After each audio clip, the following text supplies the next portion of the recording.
Hello students, अभी तक हमने लास्ट ईयर पासे फिशर से संबंधित कुछ सवाल सॉल्व किए हैं और जो इकाई और भाव के जो सवाल थे जो कन्वर्ट करने वाले उसे भी सॉल्व किए हैं।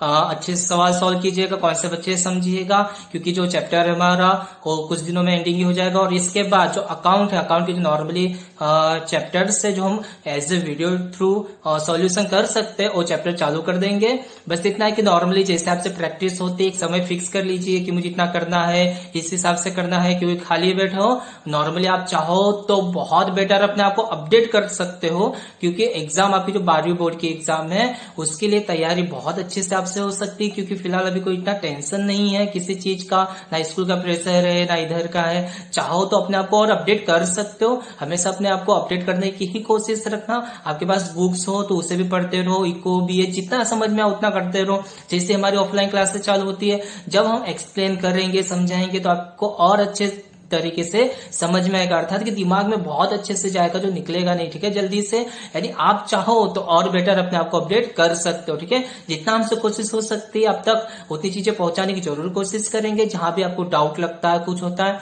तो आप पूछ सकते हो। ठीक है, चलिए अपने वीडियो को चालू करते हैं नॉर्मली कॉन्सेप्ट से। ठीक है, इस वीडियो में हमने जीवन निर्वाह खर्च के सूचकांक लिए हैं, उसमें अचल आधार नॉर्मली जो विधि होती है कुल खर्च की विधि, उसे कैसे सोल्व करते हैं वो देखते हैं।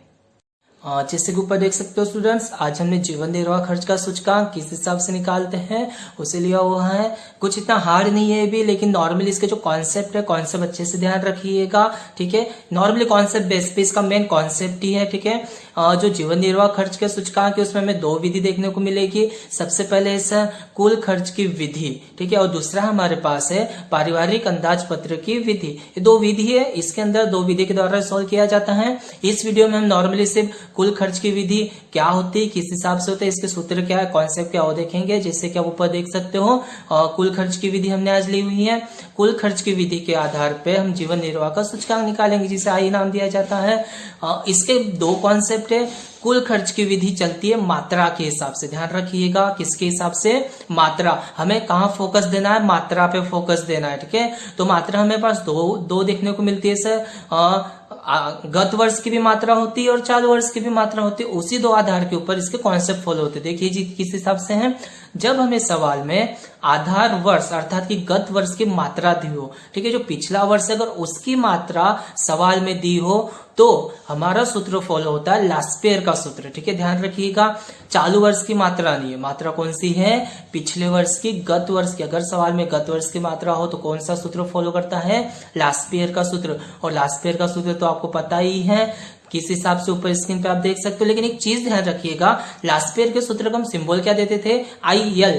लेकिन यहाँ कुल खर्च की विधि में हमें सूचकांक निकालना है, कोई लास्पेयर निकालना नहीं है, लेकिन सूत्र लास्पेयर का फॉलो होता है, इसलिए यहाँ पे हम से I लगाएंगे, IL नहीं लगाएंगे। चीज ध्यान रखिएगा, नॉर्मली I लगाया जाता है या लास्पेयर का L का जो सिंबल होता है वो लगाया जाता नहीं है। ठीक है, इसी हिसाब से सर अगर गत वर्ष की मात्रा तो चालू वर्ष की भी मात्रा होगी ना, हाँ, उसी हिसाब से तो उसका कौन सा सूत्र फॉलो करेगा, जब चालू वर्ष की मात्रा दी हो। ठीक है, सवाल में चालू वर्ष की मात्रा, अगर सवाल में चालू वर्ष की मात्रा दी होगी तो गत वर्ष की मात्रा नहीं होगी। ध्यान रखिएगा, दोनों मात्रा आपको नहीं दी जाएगी कुल खर्च की विधि में। एक ही साल की मात्रा होगी, या तो चालू वर्ष की हो सकती है या तो गत वर्ष की हो सकती है।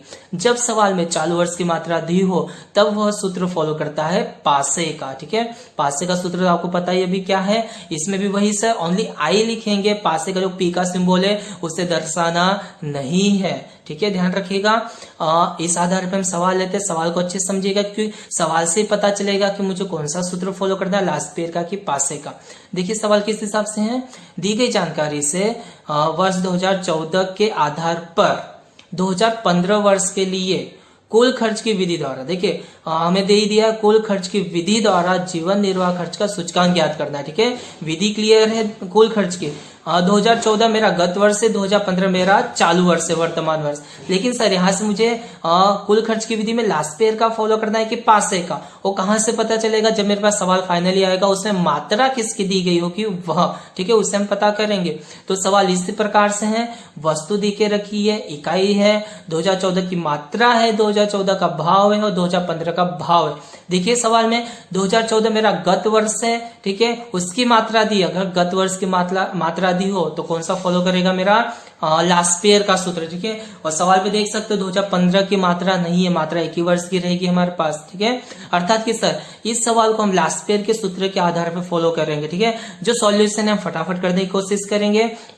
अगर मैं सवाल को देखूं सर, इकाई ए वस्तु की इकाई मुझे क्विंटल दिखाई दे रही है, ठीक है।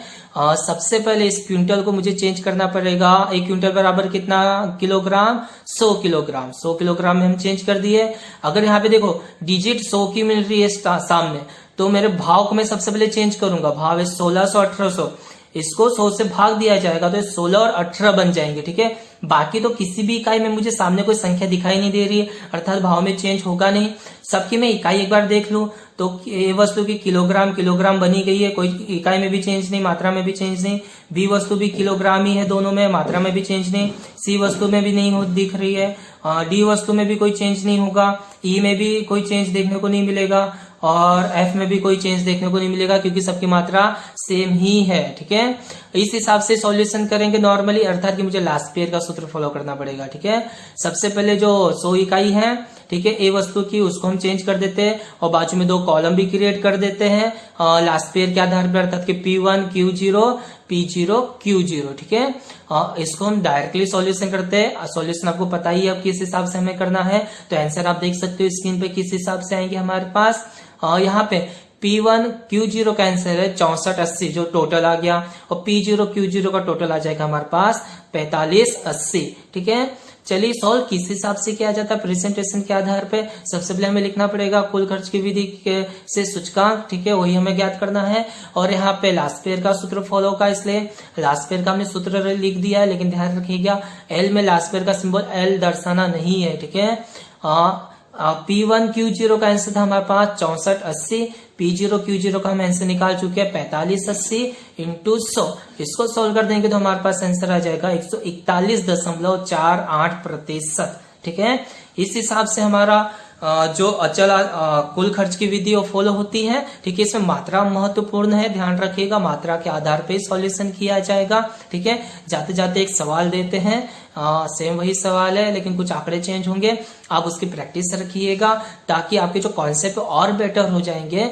और स्टेट या अकाउंट इतना हार्ड नहीं होता, अगर कॉन्सेप्ट अच्छे से समझ में आएंगे, आपको एक प्रैक्टिकली रूप में समझ में आएंगे, तो आप कभी भूलोगे भी नहीं और अपने आप को महसूस भी करोगे कि सर हाँ कुछ ना कुछ बदलाव जरूर है, 90+ की तैयारी सही में होगी, ठीक है। जिससे हमारी ऑफलाइन क्लासेस चालू हो जाती है, ठीक है। अदर जो सब्जेक्ट बच्चे हैं उनकी भी तैयारी अच्छे ढंग से करवाना चालू कर देंगे, ठीक है। सिर्फ इतना है कि मेहनत स्टॉप नहीं कीजिएगा, नॉर्मली प्रैक्टिस करते रहिएगा। जैसे